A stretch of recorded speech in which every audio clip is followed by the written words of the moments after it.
Morning all. இன்றைக்காக இந்த பிரபஞ்சம் நம்மளுக்கு சொல்லக்கூடிய வழிகாட்டுதல் என்னன்னு நம்ம பார்த்து தெரிஞ்சுக்கலாம். இன்றைக்கு நம்மளுக்கு வரக்கூடிய கார்டு என்னன்னு நம்ம பார்த்தோம்னா, த மூன் கார்டு. நிறைய பேருக்கு உங்களுடைய தேர்ட் பர்சன் மூலியமா இருக்கக்கூடிய இந்த இன்ஃப்ளூயன்ஸ் பிரச்சனைகள் எல்லாம் தீர்வுக்கு வரக்கூடிய ஒரு பாசிபிலிட்டிஸை இந்த பிரபஞ்சம் உங்களுக்கு தரப்போகிறாங்க.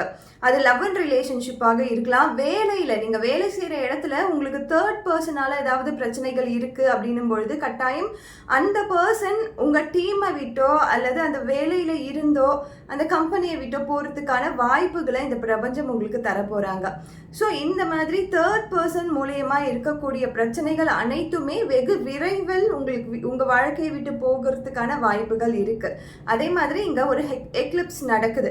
ஸோ அந்த எக்லிப்ஸ் பார்த்தீங்கன்னா மறைமுகமாக உங்களுக்கு யாருன்னா துரோகம் பண்ணிட்டு இருக்காங்க, உங்கள் வாழ்க்கையில் ஏதோ பிரச்சனை பண்ணிட்டு இருக்காங்க, அவங்க யாருன்னே உங்களுக்கு தெரியல அப்படின்னும் பொழுது கண்டிப்பாக அந்த எக்லிப்ஸும் மறைஞ்சு இந்த அதாவது ஒரு நல்ல வெளிச்சமான சூழ்நிலையில் இப்போ இருண்டு போன சூழ்நிலையில் இருக்கிற அந்த சிச்சுவேஷன் மாறி ஒரு வெளிச்சமான ஒரு சூழ்நிலை உங்கள் வாழ்க்கையில் வரும்னு சொல்லி இந்த கார்டு மூலியமா நம்ம புரிஞ்சுக்கலாம். நிறைய பேருக்கு நான் சொல்ல வர்றது புரியும்னு நான் நம்புகிறேன்.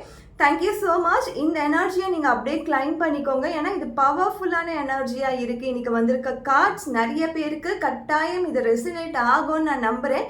கண்டிப்பாக நிறைய பேர் உங்களுடைய லைஃப்லேயும் இந்த தேர்ட் பர்சன் மூலியமாகவோ அல்லது அந்த மறைமுக பிரச்சனைகள் மூலியமாகவோ நீங்கள் எதிர்கொண்டுட்டு இருக்க இத்தனை நாளாக நீங்கள் பார்த்துட்டு இருக்க எல்லா விதமான பிரச்சனைகளும் தீர்வுக்கு வரக்கூடிய காலகட்டம் வந்துருச்சு. ஸோ இதை நீங்கள் அப்படியே கிளைம் பண்ணிக்கோங்க. Thank you so much.